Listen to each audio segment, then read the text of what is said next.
బతుకమ్మ వేడుకలు రాష్ట్ర ప్రభుత్వం ఆధ్వర్యంలో రవీంద్ర భారతిలో ఘనంగా నిర్వహిస్తున్నారు. 9 రోజుల పాటు ఒక్కో రోజు ఒక్కో విశిష్టంగా, అదేవిధంగా వివిధ సంఘాల నుంచి పెద్ద ఎత్తున తరలి వచ్చి ఇక్కడ ఆ మహిళా మరులు పెద్ద ఎత్తున ఆడుతూ పాడుతూ ఎంజాయ్ చేస్తున్నారు. ఒకవైపు భాషా సంస్కృతి ఆధ్వర్యంలో ఈ వేడుకలనే నిర్వహిస్తున్నారు. ప్రస్తుతంతో పాటు భాషా సంస్కృతి సంచాలకులు మామిడి హరికృష్ణ గారు ఉన్నారు, వారితో మాట్లాడదాం. సార్ చెప్పండి, ఈ సంవత్సరం మీ ఆధ్వర్యంలో వేడుకలు అనేది రాష్ట్ర ప్రభుత్వం నిర్వహిస్తుంది, ఏ విధంగా జరుగుతున్నాయి, స్పందన ఏ విధంగా ఉంది? చాలా బాగుంది. అంటే తెలంగాణ జాతి గర్వించదగిన అత్యంత అద్భుతమైన పండుగల్లో బతుకమ్మ ఒకటి. ఆడబిడ్డల పండుగ, చెరువుల పండుగ, అలాగే థ్యాంక్స్ గివింగ్ పండుగ, ప్రకృతి పండుగ, పర్యావరణ పండుగ, అనుబంధాల పండుగ, రుచుల పండుగ. ఇన్ని పండుగలు కలిపితే ఒక్క బతుకమ్మ పండుగ. మనకు పైకి కనిపించేది బతుకమ్మ పండుగలో కేవలం పూల పండుగ అని కనిపిస్తుంది, కానీ దాని అంతర్లీనంగా ఎన్నెన్నో పండుగలు కలిపిన ఒకే ఒక్క పండుగ బతుకమ్మ. సో అందుకే తెలంగాణ ప్రజలందరూ కూడా చాలా అత్యంత వైభవంగా నిర్వహించుకుంటూ వస్తున్నారు. తెలంగాణ ప్రభుత్వ పక్షంగా ఈసారి చాలా ఇంకా వైభవంగా నిర్వహించడానికి కావాల్సిన సన్నాహాలు చేయడం జరిగింది, ఆదేశాలు కూడా రావడం జరిగింది. సో ఆ క్రమంలో ఇక్కడ హైదరాబాదులో, తర్వాత వివిధ ప్రాంతాల సరూర్ నగర్లో, కూకట్పల్లిలో, అలాగే అంబర్పేటలో, ఇక వివిధ ప్రాంతాలు ప్రతి బస్తీలో, గల్లీలో, వాడలో, వీధిలో ప్రతి చోట కూడా ప్రజలందరూ ఎంతో ఉత్సాహంగా, సంతోషంగా ఈ బతుకమ్మ పండుగ సంబరాలను జరుపుకుంటున్నారు. సో సద్దుల బతుకమ్మ అనేది అల్టిమేట్. సో ప్రారంభం అనేది అక్టోబర్ 2 తారీఖు మనకు పెత్రమాస అంటాము, పితృ అమావాస్య, అప్పుడు ప్రారంభమైంది. సో అప్పటి నుంచి తర్వాత సద్దుల బతుకమ్మ రోజు అష్టమి, ఆ దుర్గాష్టమి రోజు సద్దుల బతుకమ్మతోని పీక్స్, అది కల్మినేషన్. సో ఈ మధ్యకాలంలో ఏంటంటే ఇక్కడ ఎట్లా ప్లాన్ చేశామంటే, department of language and culture, government of Telangana ద్వారా రవీంద్ర భారతి మనందరికీ తెలిసిన అత్యంత అద్భుతమైన సాంస్కృతిక కేంద్రం. దీన్ని ఇక్కడ అందరూ, అన్ని వర్గాల ప్రజలు, సబ్బండ వర్ణాల ప్రజలు, సకల జనులు ఇక్కడ వచ్చి ఆడుకోవడానికి వీలుగా ఇక్కడ అన్ని సౌకర్యాలు ఏర్పాటు చేయడం జరిగింది. సో దానివల్ల ఏంటంటే వివిధ ప్రాంతాల ప్రజలు, హైదరాబాద్ నగరంలో ఉండే వివిధ ప్రాంతాల ప్రజలు, ఆఖరికి బాగలింగంపల్లి నుంచి మొదలుకొని అక్కడ లింగంపల్లి వరకు, బాగలింగంపల్లి అంటే ఇక్కడ దగ్గరే ఉంటుంది, బట్ లింగంపల్లి అంటే అక్కడ BHEL దగ్గర ఉంటుంది. సో అక్కడి వరకు ఎవరెవరైతే ఆసక్తి కలిగిన వాళ్ళందరూ కూడా స్వచ్ఛందంగా వాళ్ళకి ఇష్టంగా వస్తున్నారు. అలాగే వివిధ కళాకారులు ఉన్నారు, అలాగే ఇతర ప్రాంతాలకు సంబంధించిన వాళ్ళు కూడా వచ్చి ఇక్కడ ఆడుకుంటున్నారు. బతుకమ్మ పాటల్ని మనం ఇక్కడ ప్లే చేస్తున్నాం. సో వాళ్ళందరూ కూడా ఒక సంస్కృతి సంప్రదాయాల పరంపరలో చాలామంది ఉన్నారు. దీంట్లో అమ్మాయిలు, చిన్నపిల్లల నుంచి మొదలుకొని అంటే పెద్దవాళ్ళ వరకు 60 ఏళ్ళ పైబడ్డ వాళ్ళు కూడా వచ్చి ఇక్కడ పాల్గొనడం అనేది గొప్ప విశేషం. సో ఇది ఒక వైపు. మరొక వైపున ఏంటంటే రాష్ట్ర స్థాయిలో ప్రతి జిల్లాల్లో, వాడలో కూడా జరుగుతున్నాయి.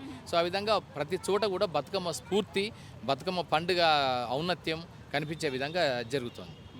ఇప్పటి వరకు కూడా మనం చూసుకున్నట్లయితే ఏదైతే మెయిన్ డే సద్దుల బతుకమ్మ రోజు మాత్రమే రాష్ట్ర ప్రభుత్వం ఆధ్వర్యంలో నిర్వహించేవారు. కానీ ఎప్పుడైతే ఫస్ట్ డే నుంచి మొదలుకొని లాస్ట్ డే వరకు కూడా రవీంద్ర భారతిలో చాలా మంది ఆధ్వర్యంలో జరుగుతుంది. అది మీరు దగ్గరుండి చేపిస్తున్నారు, ఏ విధంగా జరుగుతున్నాయి? అది చాలా బాగా, ఎందుకంటే స్పందన చాలా బాగుంది. మెయిన్గా ఏంటంటే ఎక్కడి నుంచి అంటే ఇక్కడ మలయాళీ సమాజం వాళ్ళు, అలాగే బెంగాలీ సమాజం వాళ్ళు కూడా ఇక్కడ ఈ బతుకమ్మ వేడుకల్లో పాల్గొనడం ఒక ఆకర్షణ. దాంతోపాటు రవీంద్ర భారతి ప్రధాన వేదిక మీద కొన్ని కార్యక్రమాలు కూడా నిర్వహిస్తున్నాం. ఉదాహరణకి కొన్ని కవి సమ్మేళనం, అంటే తంగేడు పువ్వు లేదా బతుకమ్మ కాన్సెప్ట్ మీద కవి సమ్మేళనాన్ని నిర్వహించడం, అలాగే ప్రత్యేకమైన నృత్య కార్యక్రమాలు, నాట్య కార్యక్రమాలు నిర్వహిస్తున్నాం. అలాగే తెలంగాణ సంగీత నాటక అకాడమీ సారథ్యంలో భాషా సాంస్కృతిక శాఖ సహకారంతో 3 రోజుల పాటు సంగీత నృత్య నాటకోత్సవం 3 రోజులు 7, 8, 9 3 రోజుల పాటు నిర్వహిస్తున్నాం. సో ఇలా మొత్తం మీద అంటే ఒకవైపు సాంస్కృతిక ఉత్సవాలు, కళా కార్యక్రమాలు, మరొక వైపున బతుకమ్మ పండుగ విశిష్టతలు. సో ఈ విధంగా దీంతో పాటు ఇంకొకటి ఏంటంటే మనందరికీ తెలుసు, ప్రజా జీవనంలో అత్యంత అద్భుతమైన వ్యక్తి విమలక్క. ఆ విమలక్క అరుణోదయ సంస్థ నుంచి ఎన్నో అద్భుతమైన ప్రజా చైతన్య కార్యక్రమాలు నిర్వహించారు. వారి సారథ్యంలో ఇక్కడ ఒక మంచి చర్చా కార్యక్రమం, పర్యావరణము, బతుకమ్మ, అలాగే చెరువుల సంరక్షణ, మహిళా సంరక్షణ, అలాంటి అంశాల మీద కొంతమంది మేధావులు, జ్ఞానులు, సోషల్ యాక్టివిస్టులతోని ఏం చేస్తే బాగుంటుందని బతుకమ్మ నేపథ్యంలో ఒక చర్చా కార్యక్రమాన్ని కూడా నిర్వహిస్తున్నాం. సో ఇలా అంటే ఒక మేధోమదనము, మరొక వైపు సాంస్కృతిక కార్యక్రమాలు, ఇంకోవైపు కళా కార్యక్రమాలు, ఇంకొక వైపు బతుకమ్మ వేడుకలు. ఇవన్నీ దీనికోసమని రవీంద్ర భారతి ప్రాంగణాన్ని అంతా కూడా చాలా చక్కగా రూపొందించడం జరిగింది. అలంకరించి ఒక పెళ్లి కూతురును ముస్తాబు చేసినట్టు, ఒక బతుకమ్మను పేర్చినట్టు ఇదంతా ముస్తాబు చేశాం. చూడండి, మీరు ఇక్కడ చూస్తే ఆడబిడ్డలు ఇక్కడ వేరు ప్రాంతాల నుంచి వస్తారు. చెప్పులు వేసుకొని ఆడొద్దు, మన సంప్రదాయం ప్రకారం చెప్పులు వేసుకొని ఆడొద్దు. చెప్పులు వేసుకోకపోతే ఇక్కడేమో రోడ్డు మీద అవి కొంచెం కాళ్ళకి, పాదాలకి ఇబ్బంది అవుతుందని కింద మొత్తం కార్పెట్ వేసాం. సో ఆ కార్పెట్ వేయడం వల్ల ఏంటంటే ఎవరికి కాళ్ళకి, పాదాలకి నొప్పి లేకుండా ఉంటుంది. తర్వాత దానికి తగినట్టుగా మ్యూజిక్ సిస్టమ్ కానీ, అలాగే లైటింగ్ సిస్టమ్ కానీ, అంటే ఒక ఉత్సాహాన్ని, ఉత్తేజాన్ని ఇవ్వగలిగినలాగా ఈ వాతావరణం అంతా ఏర్పాటు చేసి ఇంత పెద్ద స్పేస్లో ఆడుకోవడానికి అవకాశాలు కల్పించడం జరిగింది. సో ఇలా ఇలా ఏంటంటే అన్ని రకాల వ్యవస్థలు ప్రాంగణంలో ఒకవైపు, మరొక వైపున ఆడిటోరియంలో ఒకవైపు, ఈ 2 రకాల అంశాలని మేళవించుకుంటూ రవీంద్ర భారతి వేదికగా 9 రోజుల పాటు నిర్వహించి 10వ రోజు సద్దుల బతుకమ్మని భారీ ఎత్తున ట్యాంక్ బండ్ మీద నిర్వహించడానికి సన్నాహాలు చేస్తున్నాం. దానికి ముఖ్యమంత్రి గారు కూడా వస్తున్నారు. సో ఇతర మంత్రులు అందరూ కూడా వారందరి సహకారం ఉంది. సో వారందరూ కూడా చాలా ఉత్సాహంగా వస్తున్నారు. ఇప్పుడు మంత్రివర్యులు సీతక్క గారు కూడా ఇక్కడికి రావడానికి ఇప్పుడు కొద్ది క్షణాల్లో వస్తారు వారు. ఇంకోవైపు బతుకమ్మ పండుగ సందర్భంగా మీరు బతుకమ్మ పాటలు కూడా రిలీజ్ చేశారు. దానికి రెస్పాండ్ ఏ విధంగా ఉంది? బతుకమ్మ పాటలు అంటే ఒకటి ఏంటంటే వివిధ ఛానళ్ళ వాళ్ళు ఎవరికి వాళ్ళు స్వచ్ఛందంగా బతుకమ్మ స్ఫూర్తిని చెప్పే విధంగా పాటలు రిలీజ్ చేస్తున్నారు. అలాగే మనం ఏం చేసామంటే బతుకమ్మ మీద అంటే కొన్ని వ్యాసాలు కలిసిన సంకలనాన్ని పుస్తకంగా రిలీజ్ చేయడం జరిగింది. ఒక్కొక్క పువ్వేసి చందమామ అనే ఒక పుస్తకాన్ని. అలాగే బతుకమ్మ పాటలు జగిత్యాల ప్రాంతంలో ప్రజలు పాడుకునే పాటలనే రికార్డు చేసి ఆ రికార్డు చేసిన వాటిని రాసిన వాటిని పుస్తకంగా వేశాను. సో అంటే ఒక ప్రాంతానికి కూడా బతుకమ్మ పాటల్లో వైవిధ్యత ఉంది. ఆ వైవిధ్యతని ఒడిసి పట్టుకునే విధంగా అది తీసుకొని చేయడం జరిగింది. ఒక ప్రయోగాత్మకంగా ఒక జగిత్యాల ప్రాంతంలోనే కాదు, వరంగల్, కరీంనగర్, ఖమ్మం, ఆదిలాబాద్, నిజామాబాద్ ఇట్లా ప్రతి చోట కూడా తమదైన బతుకమ్మ పాటలు కొన్ని ఉన్నాయి. అంటే సాధారణంగా జనరలైజ్డ్గా అందరూ పాడుకునే బతుకమ్మ పాటలు కొన్ని ఉంటే స్థానికంగా లోకల్గా ఉండే కొన్ని పాటలు కూడా కొన్ని ఉన్నాయి. సో వాటిని కూడా సేకరించి సమీకరించి వాటిని రికార్డ్ చేసి తర్వాత ప్రింట్ చేయాలనేది తర్వాత అనుకుంటున్నాం. కానీ ప్రస్తుతానికైతే ఒక జగిత్యాలది మోడల్గా తీసుకొని అది చేశాం. మరొక వైపున 55 మంది అంటే అక్షరయాన్ అనే ఒక విమెన్ రైటర్స్ ఫౌండేషన్ ఉంది. అతిపెద్ద సంస్థ, రచయిత్రుల సంస్థ. ఆ రచయిత్రుల సంస్థ వారి సహకారంతో ఒక 55 మంది వ్యాసాలతో మహిళా రచయిత్రులు రాసిన వాటితోని ఆ వ్యాసాలని ఒక సంకలనంగా వేశాం. అది మొన్న 2వ తారీఖు రోజు అది ఆవిష్కరించుకోవడం కూడా జరిగింది. సో అది రైట్, థ్యాంక్ యూ. సో మొత్తం మీద బతుకమ్మ వేడుకలు అనేవి రవీంద్ర భారతిలో ఏదైతే ఎంగిలి పూలతో మొదలైన బతుకమ్మ వేడుకలు 9 రోజుల పాటు ఒక్కో రోజు ఒక్కో విశిష్టతతో బతుకమ్మ వేడుకలు అనేవి ఘనంగా నిర్వహిస్తున్నారు. ఒకవైపు భాషా సంస్కృతి శాఖ ఆధ్వర్యంలో ఎంతో బాగా ప్రతి సంవత్సరం ఎప్పుడూ లేని విధంగా ఈ సంవత్సరం కాంగ్రెస్ ప్రభుత్వం వచ్చాక మొదటిసారి రావడంతో ఎంతో ప్రతిష్టాత్మకంగా తీసుకున్న ప్రభుత్వం 9 రోజుల పాటు ఎంతో ఘనంగా వివిధ సంఘాల ఆధ్వర్యంలో రోజు నిర్వహిస్తూ పెద్ద ఎత్తున మహిళలందరూ తరలి వచ్చి ఎక్కడికక్కడ ఆడుతూ పాడుతూ పెద్ద ఎత్తున స్పందన వస్తుందని ఒకవైపు మామిడి హరికృష్ణ అయితే చెప్తున్నారు. బతుకమ్మ వేడుకలు రాష్ట్ర వ్యాప్తంగా ఘనంగా జరుగుతున్నాయి. ఈ రోజు 5వ రోజు అట్ల బతుకమ్మ వేడుకలు రాష్ట్ర వ్యాప్తంగా కొనసాగుతున్నాయి. పెద్ద ఎత్తున మహిళలందరూ ఆడుతూ పాడుతూ ఒకవైపు గౌరమ్మను పూజిస్తూ బతుకమ్మనితో ఆడుతూ పాడుతూ ఎంతో బాగా ఎంజాయ్ చేస్తున్నారు. ఈ రోజు రవీంద్ర భారతిలో అట్ల బతుకమ్మకు సంబంధించిన వేడుకలు ఘనంగా కొనసాగుతున్నాయి. పెద్ద ఎత్తున మహిళలందరూ తరలి వచ్చి ఆ గౌరమ్మను పూజిస్తూ మొత్తం మీద అందరూ ఆడుతూ పాడుతూ ఒకవైపు కోలాటాల మధ్య మొత్తం కలకలాడుతుందని చెప్పుకోవచ్చు. ఎక్కడ చూసినా అందరూ కూడా బతుకమ్మలను పట్టుకొని ఆ బతుకమ్మ విశిష్టత తెలియజేస్తూ ముఖ్యంగా చిన్నపిల్లలు ఎవరైతే ఉంటారో వాళ్ళకి బతుకమ్మ యొక్క విశిష్టత గొప్పతనం తెలియజేస్తూ అందరూ కూడా ఆడుతూ పాడుతూ మొత్తం కూడా తరలి వచ్చి ఇక్కడ ఎంతో బాగా ఎంజాయ్ చేసిన పరిస్థితి మనకు కనిపిస్తున్నది. మొత్తం మహిళలు ఎంత అందంగా రెడీ అయ్యారో అంతే అందంగా ఆ బతుకమ్మను తయారు చేసి ఆ బతుకమ్మని మధ్యలో ఒక దగ్గర పేర్చి అనంతరం వాళ్ళు రౌండ్గా ఫామ్ అయ్యి మొత్తం కూడా ఆడుతూ పాడుతున్నారు. చెప్పండి, ఏ విధంగా జరుగుతున్నాయి బతుకమ్మ వేడుకలు? చాలా అద్భుతంగా జరుగుతున్నాయమ్మా. మేము ఇక్కడ ఉన్న వాళ్ళందరూ రైటర్స్, అందుకని బహుజన బతుకమ్మ ఇప్పుడు రవీంద్ర భారతిలో రాష్ట్రం అంతటా నిర్వహిస్తున్నారు కాబట్టి మా రైటర్స్ అందరూ కూడా సాహితీ బతుకమ్మగా మేము ఏర్పాటు చేసుకున్నాం. అంటే పుస్తకం రాయడం అనేది మేధావుల పాత్ర కాబట్టి రేపు సమాజ నిర్దేశంలో ఈ బతుకమ్మ మనకి ఎట్లయితే ఉద్యమ కాలంలో ఈ బతుకమ్మ మనకు ఆయుధమైందో అలాగే మా పెన్ను బతుకమ్మ ఇదే అనుకుంటాం. మేము మంచి ఆలోచనలతో సంఘటితంగా వెళ్ళాలని మా అక్షరయాన్ తరపు నుంచి ఇక్కడికి వచ్చాము.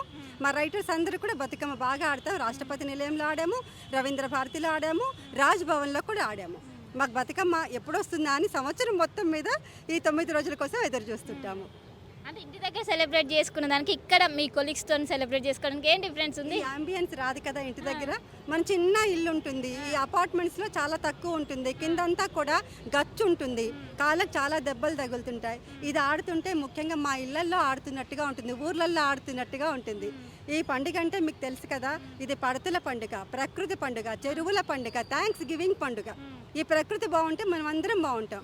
కాబట్టి ఈ ప్రకృతి ఎక్కడైతే ఉంటుందో, ఆకుపచ్చదనం ఎక్కడైతే ఉంటుందో, కింద గ్రీనిష్గా కార్పెట్ ఉంది, చుట్టుపక్కల చెట్లు ఉన్నాయి, పైన చుక్కలు ఉన్నాయి, లైట్లు ఉన్నాయి, మిరుమిట్లు గొలిపేది. అందరూ కూడా అక్క చెల్లెళ్ళు. ఇవాళ రేపు చిన్న కుటుంబాలు కదా, ఇద్దరమే ఉంటున్నాం. ఇక్కడ ఇంతమంది అక్క చెల్లెళ్ళు, వందల వేల మంది వస్తున్నారు కదా, అందరిలో ఆడుతుంటే ఊరంతా వచ్చి ఇక్కడే ఆడుతున్నట్టుగా ఉంది. అందుకని చాలా సంబరంగా ఉంది. ఈ ఐకమత్యం ఎప్పుడు ఉండాలని మనం అంతా కోరుకోవాలి. ముఖ్యంగా మహిళలందరూ ఐక్యంగా ఉంటే చాలా బాగుంటుంది.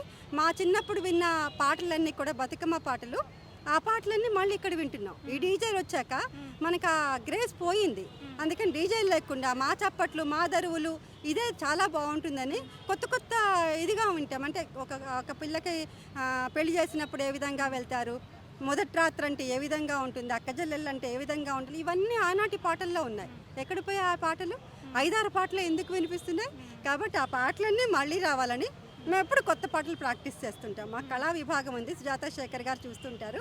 కొత్త పాటలు ప్రతిసారి పాత పాటలను తీసుకొచ్చి మేము బతుకమ్మ ఆడతాం. అది మా బతుకమ్మ ప్రత్యేకత, అక్షరాన్ని ప్రత్యేకత. మా రవీంద్ర భారతి చాలా ఎంజాయ్ చేస్తాం. Thank you. సో బతుకమ్మ గురించి మీరందరూ కూడా ఒక రైటర్స్, మొత్తం ఒక పాట పాడండి మాకు. పాటలు రావమ్మా, మేము పాటలు వచ్చిన వాళ్ళు ఎవరన్నా పాడతారు, మా సోదరీమణులు. మేము రచయిత్రులము. ఈరోజు ఉదయం నుంచి మేము రవీంద్ర భారతిలోనే ఉన్నాము. మా సాహిత్య పండుగ చేసుకున్నాము, బతుకమ్మ పండుగ చేసుకున్నాము. మా సోదరి శ్రీలక్ష్మి గారు చెప్పినట్లు ఇంతమంది సోదరీమణులు అందరూ ఎక్కడో పుట్టి ఎక్కడో పెరిగి ఇక్కడ బతుకమ్మ ద్వారా మేమందరం ఒక్కటిగా చేరి యునైటీగా ఇది జరుపుకోవటం చాలా ఆనందంగా ఉంది. పాటలు వచ్చే సంవత్సరం అన్నీ బాగుంటే, నా కంఠము బాగుంటే ప్రాక్టీస్ చేసి వచ్చి మరీ పాడతాను. మీరు పాడండి అమ్మా. నేను అక్షరయాన్ శ్రీ లక్ష్మి గారు పిలిచారండి. చాలా she is very talented and helpful. ఆమె పిలవడంతో మేమంతరం గ్యాదర్ అయ్యాము. ఎంత చక్కటి బతుకమ్మను ఆడిచ్చి పాడిచ్చి ఆనందపరిచి ఈ ఏజ్లో కూడా మాకు ఏజ్ తెలియకుండా ఆడుతున్నామంటే క్రెడిట్ గోస్ టు లక్ష్మి గారు, అక్షరయాన్. అందుకని నేను అంటున్నాను. అంటే మీరు చిన్నప్పుడు చూసిన బతుకమ్మకి ఇప్పుడు జరుపుకున్న బతుకమ్మ డిఫరెన్స్ ఏంటి? డిఫరెన్స్ అంటే మా అమ్మ వంట చేస్తున్నప్పుడు మడితోడు వంట చేసేది. నేను అనుకునేదాన్ని మా అమ్మ వంట చేసినా కానీ నా పెద్ద బతుకమ్మ ఇంత అయ్యే వరకు నేను ఊరుకునేదాన్ని కాదు. వంట అయ్యేది కానీ నాకు బతుకమ్మ పెరిచేది అయ్యేది కాదు అన్నట్టు. అంత ఆనందం ఉంది. ఇవాళ చాలా ఆనందం పడుతున్నానండి. Thank you very much. So అందరితో కలిసి జరుపుకోవడం ఎలా అనిపిస్తుంది? చాలా సంతోషంగా ఉంది. మేము ఈరోజు అక్షరయాన్ తరపున శ్రీలక్ష్మి మేడం గారు ఆధ్వర్యంలో మేమందరం నడుస్తున్నాము. మేము చక్కగా ఐకమత్యంగా ప్రతి ఒక్కరు, మాకు బుక్ కూడా ఈ ఇయర్ రిలీజ్ చేశారు. ఏంటనంటే ఈ బతుకమ్మలో శాస్త్రీయ విజ్ఞానం కూడా కూడి ఉంది. శ్రీచక్రం విలువలే కానీ, ఆధునిక విలువలే కానీ, అండ్ ఐకమత్యంతో ఉండాలని అందరికీ తెలిసినా కూడా దాన్ని ఎప్పటికప్పుడు మోటివేట్ చేయాలి అన్నది అక్షరయాన్ ఉద్దేశము. ఆ ఉద్దేశంలో మేమందరము కలిసి కూడా నడుస్తున్నాము కలిసి.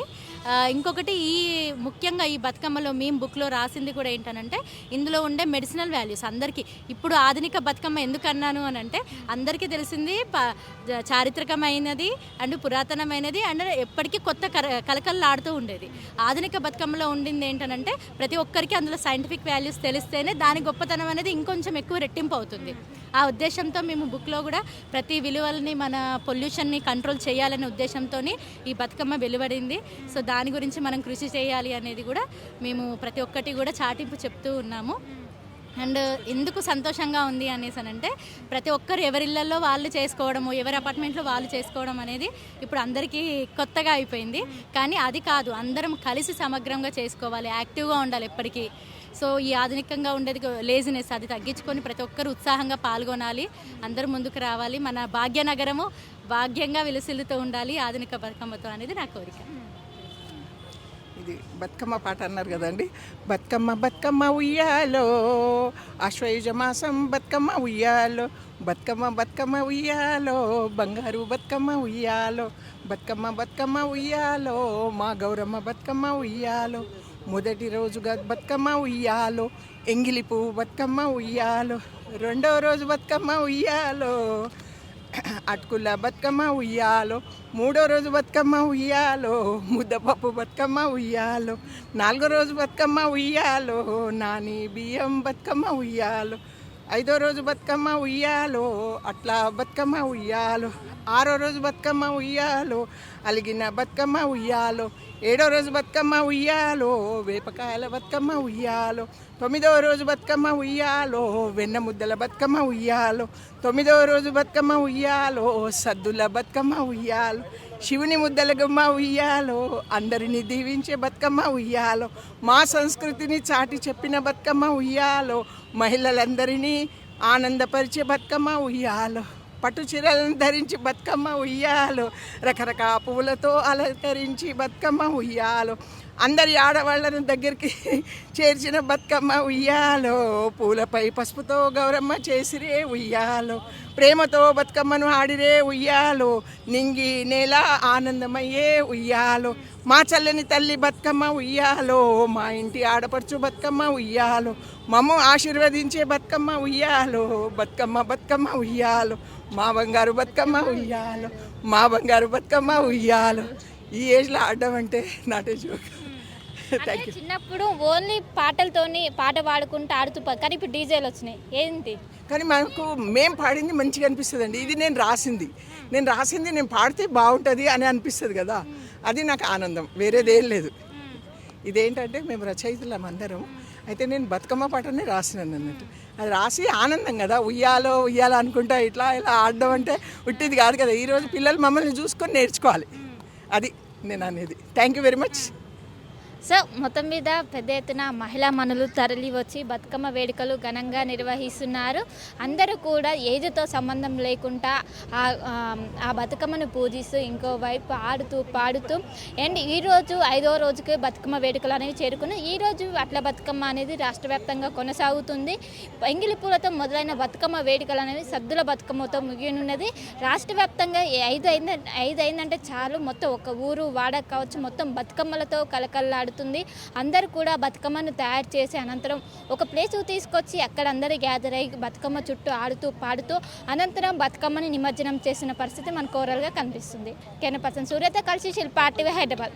మరిన్ని వీడియోస్ కోసం ఛానల్ ని సబ్స్క్రైబ్ చేయండి, లేటెస్ట్ అప్డేట్స్ కోసం వాట్సాప్ ఛానల్ ని ఫాలో చేయండి అండ్ లింక్ డిస్క్రిప్షన్ లో ఉంది.